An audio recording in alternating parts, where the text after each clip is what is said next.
사람들, 즉 우리 모두는 기꺼이 대가를 지불할 만큼 공정성이라는 가치를 중요하게 생각한다. 때로는 공정성을 쟁취하기 위해서 다른 모든 것을 희생하는 경우도 있다. 이러한 사람들의 행동 양태를 가장 꾸밈없이 보여주는 사례가 바로 최후통첩 실험이라고 불리는 고전적인 거래 실험이다. 최후통첩 실험은 지금까지 고안된 것 중에서도 가장 훌륭한 사회 실험 중의 하나다. 독일의 경제학자 베르너 귀스가 이 믿을 수 없을 정도로 간단한 실험을 개발한 것은 이미 1982년의 일이다. 이 실험의 다양한 버전이 전 세계 수백 개의 연구에서 이용되었다. 실험은 이렇다. 실험 참가자에게 일정한 액수의 돈을 주고 그 중 원하는 만큼을 다른 참가자에게 주라고 지시한다. 참가자는 상대에게 돈을 전부 줄 수도 있고 한 푼도 주지 않을 수도 있으며 일부를 주고 나머지를 갖고 있을 수도 있다.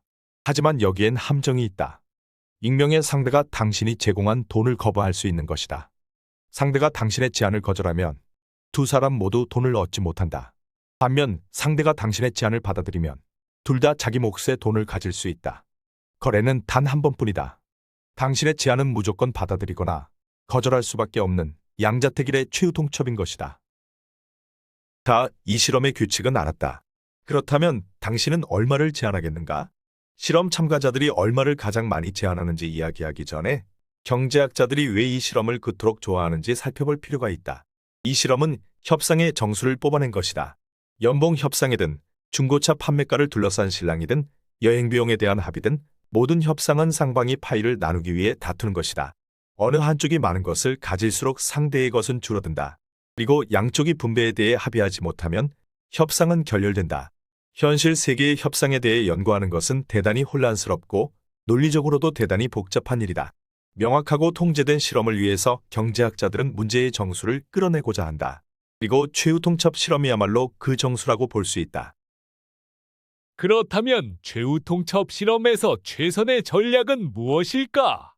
당신이 전통적인 경제학 교육만을 받았고 인간의 다른 본성을 깡그리 무시한다면 최선의 전략은 당연히 가능한 작은 액수를 제시하는 것이다.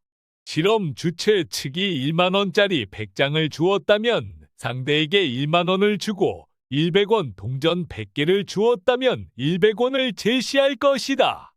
완벽하게 합리적이고 이기적인 참가자들로 이루어진 비현실적인 세계에서라면 이렇듯 최저 금액을 제한하는 것이 사리에 맞는다. 받는 사람 입장에서도 아무것도 받지 못하느니 다만 얼마라도 받는 것이 낫고 그러니 아무리 작은 액수라도 받아들일 것이라 예상한다. 그런 예상하에서 당신은 최저액을 제시해야 마땅하다. 하지만 실제 실험에서는 누구도 그렇게 적은 액수를 받아들이지 않으며 따라서 아무도 그렇게 적은 액수를 제한하지 않는다. 물론 최후통첩 실험에서도 어떤 사람들이 참가하며 실험 환경이 어떻게 만들어지느냐에 따라 결과가 조금씩 다르다. 저 유명한 베르너 귀스의 연구의 경우 대부분의 참가자들이 전형적인 선택을 한다는 결과를 보여준다. 참가자들이 제안하는 금액의 평균은 30%를 약간 상회한다. 그러나 예상과 달리 제안을 받는 참가자 중 5분의 1은 이를 거절했다. 이것은 무엇을 의미하는가? 이러한 결과는 두 가지 힘, 즉 순수한 이기심과 그와 상충하는 무언가가 충돌했음을 보여준다. 그것이 바로 공정성에 대한 의식이다. 감정을 다치면 사람들은 반드시 보복한다. 나를 골탕 먹여. 내가 죽는 한이 있어도 반드시 너를 죽인다. 제안을 받는 입장에 서보자. 제안자가 내게 10만 원 중 2만 원을 제시한다면 상대가 8만 원을 가질 것을 알면서 그 제안을 흔쾌히 받아들이겠는가? 그렇지 않을 가능성이 크다. 대부분의 사람들은 버력화를 내면서 불공정한 분배라고 판단되는 그 제안을 거절한다. 많은 연구들을 통틀어 보면 제안 금액이 30% 이하로 떨어지는 경우 거의 모든 제안이 거절당했다. 파렴치한 제안자가 나보다 많은 것을 얻도록 놓아두느니 차라리 양쪽 다 망하는 쪽을 택하겠다는 의사결정을 내리는 것이다. 이것이 어리석은 선택이 되는 것은 당신의 목표가 물질적인 이익에 한정된 경우뿐이다. 대부분의 사람들과 마찬가지로 당신 역시 잘못된 것을 바로잡고 싶어한다. 이 경우 불공정한 제안을 거절함으로써 즉 불공정한 상대에게 복수를 하기 위해서 작은 대가를 치르는 것이다. 이것은 합리성의 문제가 아니라 감정의 문제다. 고의로 푼돈을 제시한 데 대한 분노, 그리고 그에 상응하는 안갚음을 했다는 만족감의 문제인 것이다. 최후 통첩 실험에 참여한 사람들의 뇌 스캐닝 영상이 이 사실을 확인시켜준다. 상대의 제안을 평가하는 과정에서 대뇌의 인지 영역과 감정 영역 모두가 활성화되었고, 불공정한 제안은 감정 영역을 보다 많이 활성화시켜 감정이 이성을 이기게끔 만들었다. 자기가 손해를 보면서도 기꺼이 부당한 제안을 거절하는 것은 또 다른 이유에서도 흥미로운 현상이다. 거절이라는 상황이 발생하는 것만 보아도 사람들이 공정하다고 여기는 기준에는 이견이 있다는 것을 알 수 있다. 만약 당신은 20% 이상이면 공정한 제안이라고 판단한다고 가정해보자. 그런 근거로 당신은 상대에게 3만 원을 주고 내가 7만 원을 갖는다는 제안을 하면서 자신이 충분히 너그럽다고 생각한다. 하지만 상대는 망설인다. 상대는 당신이 60% 이상을 가지는 게 불공정하다고 생각한다. 결국 우리 모두 공정하다고 생각하는 기준이 다르며 상대가 어느 정도를 공정하다고 생각할지 추측하는 데에도 서툴다. 거기에 능했다면 애초에 거절당할 제안 따위는 하지 않을 것이다. 그러니 이 연구가 암시하는 바가 무엇인지 분명하다. 이런 단순한 실험을 통해서조차 사람들이 공정성에 대해 갖고 있는 개념이 서로 얼마나 다른지 알 수 있다. 그러므로 내가 공정하다고 생각하는 것에 상대도 동의할 거라고 함부로 추정해서는 안 된다. 공정해 보이는 제안이 거절당했다고 해서 놀랄 필요도 없으며, 거래를 성사시키려면 공정성에 대해 우리가 갖고 있는 막연한 개념을 기준으로 삼아서는 곤란하다. 거래가 당사자 모두에게 이로운 것인지, 양측 모두 거래를 통해 이익을 얻는지, 한쪽에게만 유리한 것은 아닌지 고려해야만 한다. 결정적인 순간이 되면 이성이 아니라 상대의 감정이 거래에 커다란 영향을 미친다는 것 역시 명심할 대목이다. 그러므로 내 감정이 상대의 감정을 짓누르는 상황을 만드는 것은 협상을 위해 전혀 도움이 안 된다.